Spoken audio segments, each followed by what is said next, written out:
Hello everyone. तो आज हम radius of curvature in equation of trajectory के बारे में हम जानेंगे। तो ये रेडियस ऑफ कर्वेचर होता क्या है। प्रोजेक्टाइल में हम जानते हैं कि टाइम ऑफ फ्लाइट कैसे निकालते हैं, हॉरिजॉन्टल रेंज कैसे निकालते हैं, मैक्सिमम हाइट कैसे निकालते हैं, इक्वेशन ऑफ ट्रेजेक्टरी क्या होता है, ये सारा चीज़ हम जानते हैं। ये सारा प्रोसेस हमने बहुत सारे लेक्चर में हमारे वीडियोज़ में दिखाया गया है। तो आज जिस टॉपिक पे हम चर्चा करेंगे उसका नाम है रेडियस ऑफ कर्वेचर।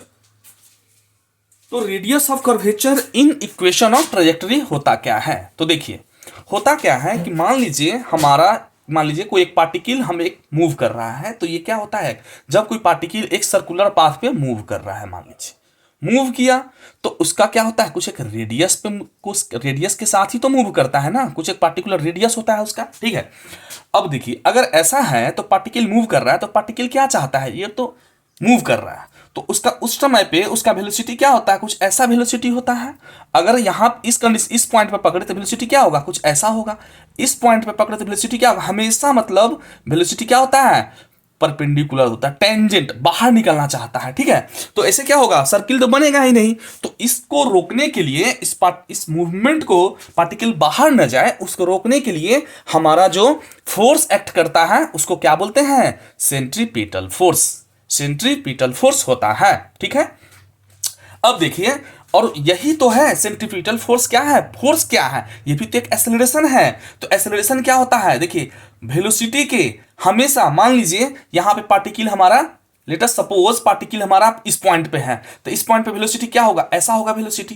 तो एक्सेलरेशन क्या होगा, इसके परपेंडिकुलर मूव करेगा, इनवर्ड एक्सेलरेशन जिसको बोलते हैं। देखिए यही तो इनवर्ड एक्सेलरेशन है, यही तो इनवर्ड एक्सेलरेशन है। जहां जहां भी हमारा एक्सेलरेशन ड्रॉ की है तो वेलोसिटी क्या होगा, उसके परपेंडिकुलर, वेलोसिटी परपेंडिकुलर है। देखिए एक्सेलरेशन, वेलोसिटी एंड एक्सेलरेशन क्या होता है, ऑलवेज परपेंडिकुलर होता है। इस एक्सेलरेशन को क्या बोलते हैं हम, इनवर्ड एक्सेलरेशन बोलते हैं।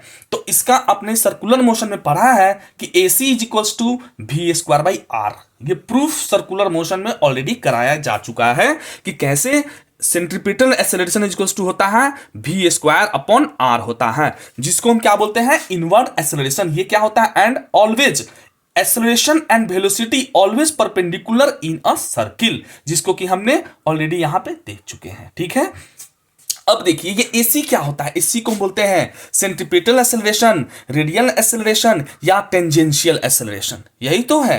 ठीक है, इसको हम दिखा दिए यहां पे इस फार्मूला से। ओके, अब ये R क्या है, R को क्या बोलते हैं, R को हम क्या बोलते हैं, रेडियस ऑफ सर्किल, या रेडियस ऑफ, इसको इसी को तो हम रेडियस ऑफ कर्वेचर बोलते हैं, रेडियस ऑफ कर्वेचर बोलते हैं। ठीक है, या फिर R is equals to v²/a perpendicular भी बोल सकते हैं। क्यों, क्योंकि A जो है ऑलवेज परपेंडिकुलर के क्या होता है, वेलोसिटी होता है। A always perpendicular to velocity होता है, बोल लीजिए, रेडियस ऑफ कर्वेचर बोल लीजिए। ठीक है, अब इसी सर्किल को आप बोलेंगे कि सर सर्किल आप क्यों दिखाए हैं, प्रोजेक्टाइल में तो हमें पैराबोलिक पाथ आपको दिखाना चाहिए था, अब सर्किल क्यों दिखाए हैं। तो अब देखिए व्हाई सर्किल इन प्रोजेक्टाइल। अब देखिए मान लेते हैं कि u वेलोसिटी से हम एक किसी ऑब्जेक्ट को हम थ्रो करते हैं, तो क्या होता है, वो एक इस तरह का हमारा एक पैराबोला मूवमेंट बनाता है, जो कि एक हॉरिजॉन्टल मोशन होता है और एक वर्टिकल मोशन होता है, सभी लोगों को पता है।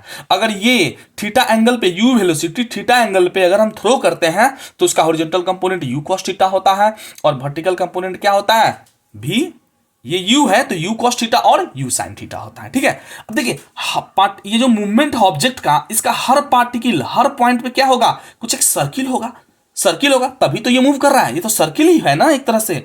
यहां पे एक सर्किल, हर पॉइंट क्या है, एक सर्किल है उसका। ठीक है, अब इस चीज को हम एक नया से यहां पे हम ड्रॉ करते हैं। मान लेते हैं कि ये u वेलोसिटी से पार्टिकल को हम थ्रो किए तो ये एक हमारा इक्वेशन, ये हमारा ट्रेजेक्टरी पाथ फॉलो किया, एक पैराबोला बनाया।